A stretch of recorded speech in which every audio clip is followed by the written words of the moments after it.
तर राज्यातील काँग्रेसच्या पराभवावर काँग्रेस अध्यक्ष मल्लिकार्जुन खरगे यांनी नाराजी व्यक्त केलेली आहे। लोकसभेच्या विजयानंतर 3 महिन्यात असा काय बदल झाला की आपल्याला पराभवाला सामोरं जावं लागलं, असं खरगे यांनी मत व्यक्त केलंय।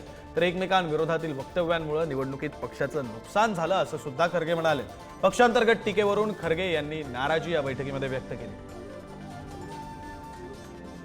प्रतिनिधी शिवाजी काळे आपल्यासोबत जोडले गेलेले आहेत। शिवाजी, खरं तर आता खरगे यांनी नाराजी व्यक्त केलेली आहे। एकीकडे कुठेतरी निवडणुकीमध्ये गौड बंगाल असल्याचं विरोधक म्हणतात, त्यात खरगे यांनी आपल्याकडून काय चुका झाल्या त्या सुद्धा या बैठकीमध्ये मांडलेल्या आहेत। एकंदरीत काँग्रेसचा पराभव झाल्यानंतर काँग्रेस वर्किंग कमिटीची ही पहिलीच बैठक होत आहे। या बैठकीला काँग्रेस अध्यक्ष मल्लिकार्जुन खरगे, काँग्रेसचे लोकसभेचे विरोधी पक्षनेते राहुल गांधी, खासदार प्रियंका गांधी यांच्यासह राज्यातून वर्षा गायकवाड, त्याचबरोबर बाळासाहेब थोरात यांच्यासह नसीम खान हे नेते उपस्थित आहेत। आणि बैठकीमध्ये आज मल्लिकार्जुन खरगे यांनी राज्यातील नेत्यांवरती प्रश्नांची सरबत्ती केलेली आहे।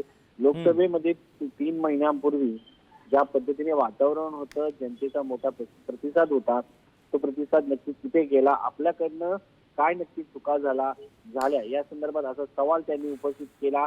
आणि ज्या पद्धतीने एकमेकांविरोधात वक्तव्य केली गेली त्यामुळे पक्षाचं मोठं नुकसान झालं, पक्षांतर्गत जी टीका झाली त्यावरती खरगे यांनी नाराजी व्यक्त केलेली आहे।